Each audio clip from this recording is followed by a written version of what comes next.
नमस्कार दोस्तों, स्वागत है आपका मेरे चैनल पे। दोस्तों, जैसा कि आप जानते हैं कि इंडिया रशिया के साथ में FGFA प्रोग्राम के ऊपर काम कर रहा था, जो जॉइंटली एक फिफ्थ जनरेशन फाइटर जेट को विकसित करने के लिए था। लेकिन बाद में किसी वजह से इंडिया इससे बाहर हो गया और उसने सारा फोकस अपने AMCA के ऊपर कर दिया, यानी एडवांस मीडियम कॉम्बैट एयरक्राफ्ट के ऊपर। तो दोस्तों, इस तरह से हम कह सकते हैं कि ये भी जब बनाया जा रहा था तो फिफ्थ जनरेशन फाइटर जेट ही था, लेकिन अभी कई बार कहा जाता है कि ये सिक्स्थ जनरेशन फाइटर जेट के भी करीब होगा। तो दोस्तों, इसका मतलब क्या है और क्या वाकया में ही इसमें सिक्स्थ जनरेशन के फीचर्स होंगे, आज इसी के ऊपर बात करेंगे। चलिए दोस्तों, शुरू करते हैं। तो दोस्तों, अगर हम बात करें AMCA की, तो इसके अंदर बहुत से फीचर होंगे, जैसे कि super manoeuvrability, super cruise, stealth feature होंगे, एडवांस नेटवर्किंग सिस्टम होगा, जैसा कि अमेरिका के F-22, F-35 और रशिया के Su-57 के अंदर में है। और कुछ एक फिफ्थ जनरेशन फाइटर जेट हमारे अलावा भी डेवलपमेंट के अंदर है, जैसे चाइना का J-31 और साउथ कोरिया का KF-21। लेकिन दोस्तों, जो अभी लीडिंग एयरक्राफ्ट मैन्युफैक्चरर है, जैसे कि रशिया और अमेरिका, वे दोस्तों नेक्स्ट जनरेशन के फाइटर जेट को ऑलरेडी डेवलप कर रहे हैं, यानी कि सिक्स्थ जनरेशन के फाइटर जेट को हम कह सकते हैं कि वे डेवलप कर रहे हैं। यूएस की बात करें तो इसने कहा है कि इसका सिक्स्थ जनरेशन का NGAD जो है वो ऑलरेडी टेस्ट किया जा रहा है। यूरोप की बात करें तो वहां पर FCAS और टेम्पेस्ट के दो कॉन्सेप्ट चल रहे हैं और ये भी दोस्तों बताया जाता है कंप्लीट होने के करीब हैं।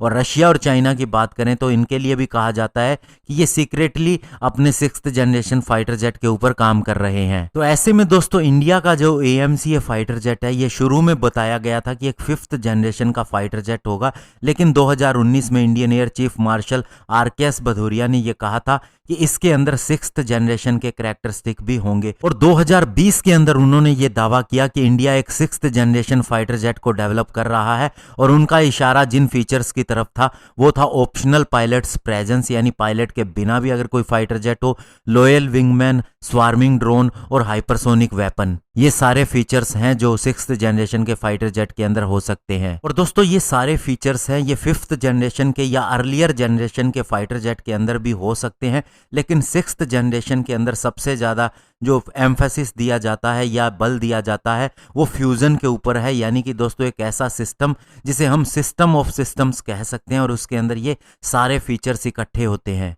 और फ्यूचर के फाइटर जेट के ऊपर अगर हम बात करें तो इनको देखा जा रहा है कि इनके अंदर एक कमांड सेंटर होगा और इसके अंदर कई तरह के ड्रोन होंगे, जिसके अंदर एक लॉयल विंगमैन हो सकता है, स्वार्म ड्रोन्स हो सकते हैं जो छोटी मिसाइल के रूप में भी काम कर सकते हैं, और सबसे ज्यादा इसके अंदर आर्टिफिशियल इंटेलिजेंस का इस्तेमाल हो सकता है, यानी एक आर्टिफिशियल इंटेलिजेंस वाला को पायलट भी हो सकता है हेल्प के लिए।